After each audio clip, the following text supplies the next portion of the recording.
దావీదును సేవకుడిగా రాజుగా పెట్టుకోవాలనుకున్నప్పుడు అండి, మీకు తెలియదు కాదు కదా, తండ్రి చాలా మందిని నిలబెట్టాడు ముందు కొడుకుల్ని. సమూయేలు అభిషేకించడానికి వెళ్ళాడు, పెద్దోడు వచ్చాడు, మంచి దేహదారుఢ్యం, బాగా లావుగా ఎత్తుగా అందంగా పొడుగ్గా ఉన్నాడు. సమూయేలు చూసి టెంప్ట్ అయిపోయాడు, బా రాజుగా భలే ఉంటాడండి, అందగాడు, ఎత్తుంది, యుద్ధం కూడా వచ్చాట, నెత్తి మీద పోసేపోతున్నాడు నూనె. దేవుడేమన్నాడు, ఆగు బాబు సమూయేలు, ఆగు ఆగు సమూయేలు ఆగు, చెప్పండి ప్రభువా, చేయి తీసేయి, వీడు కాదు పక్కకింటి అన్నాడు.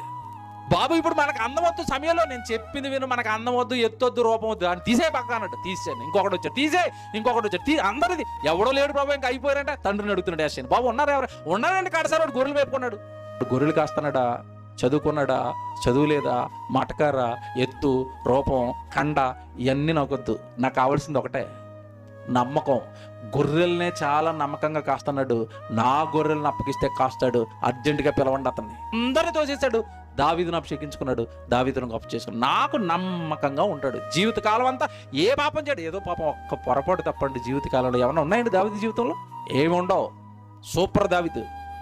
నా ఇష్టాలన్నీ నెరవేరుస్తాడు, నా ఇష్టాలు నెరవేర్చేవాడే నాకు పరిచారకుడిగా ఉండాలి. నేను నమ్ముతున్నాను దావీదుని, అంతే. అతనే రాజు, అతనే మీ రాజు అన్నాడు, అంతే.